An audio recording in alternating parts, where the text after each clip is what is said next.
Now he who establishes us with you in Christ and anointed us is God, who also sealed us and gave us the down payment of the Spirit in our hearts. But I call God for a witness to my soul that I didn't come to Corinth to spare you. Not that we have lordship over your faith, but are fellow workers with you for your joy, for you stand firm in faith. But I determined this for myself, that I would not come to you again in sorrow.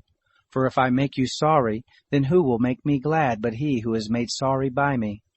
And I wrote this very thing to you, so that, when I came, I wouldn't have sorrow from them of whom I ought to rejoice, having confidence in you all that my joy would be shared by all of you. For out of much affliction and anguish of heart I wrote to you with many tears, not that you should be made sorry, but that you might know the love that I have so abundantly for you. But if any has caused sorrow, he has caused sorrow not to me, but in part that I not press too heavily to you all. Sufficient to such a one is this punishment which was inflicted by the many, so that on the contrary you should rather forgive him and comfort him, lest by any means such a one should be swallowed up with his excessive sorrow.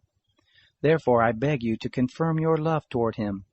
For to this end I also wrote, that I might know the proof of you, whether you are obedient in all things. Now I also forgive whomever you forgive anything. For if indeed I have forgiven anything, I have forgiven that one for your sakes in the presence of Christ, that no advantage may be gained over us by Satan, for we are not ignorant of his schemes. Now when I came to Troas for the gospel of Christ, and when a door was opened to me in the Lord, I had no relief for my spirit, because I didn't find Titus my brother. But taking my leave of them, I went out into Macedonia.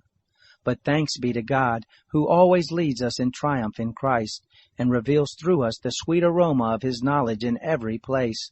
For we are a sweet aroma of Christ to God, in those who are saved, and in those who perish. To the one a stench from death to death, to the other a sweet aroma from life to life. Who is sufficient for these things? For we are not, as so many, peddling the word of God, but as of sincerity, but as of God, in the sight of God we speak in Christ.